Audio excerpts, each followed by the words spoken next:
Гражданин Г., 1958 года рождения, пенсионер, находясь в состоянии алкогольного опьянения, устроил семейный скандал и допустил нецензурную брань в отношении своей сожительницы. Открытым специализированным межрайонным судом по административным правонарушениям города Семей рассматривается дело. Признаков уголовно наказуемого деяния в действиях Г. установлено не было. Разъясняются права, вы имеете право знакомиться с протоколом, другими материалами дела, давать объяснения, делать замечания по содержанию, оформлению протокола.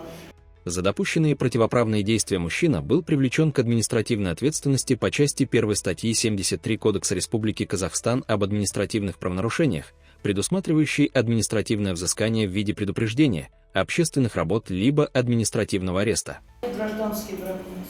Совместно проживаете, да? Устроил семейный скандал, в ходе которого допустил нецензурную брань в адрес без присутствия признаков уголовно наказуемого деяния.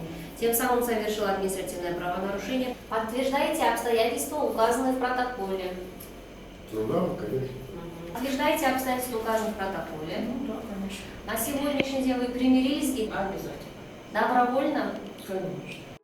В ходе судебного заседания в специализированном межрайонном суде по административным правонарушениям города Семей стороны заявили о примирении. По части 1 статьи 73 Кодекса об административных правонарушениях прекратить в связи с примирением сторон с освобождением его от административной ответственности.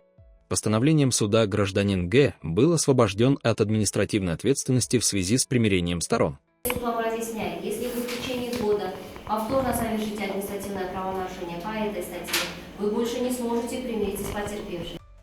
Суд разъяснил Г. меры ответственности, предусмотренные действующим законодательством, а также уведомил о том, что в случае повторного привлечения к административной ответственности по данной статье Кодекса Республики Казахстан об административных правонарушениях освобождение от ответственности в связи с примирением сторон применяться не будет.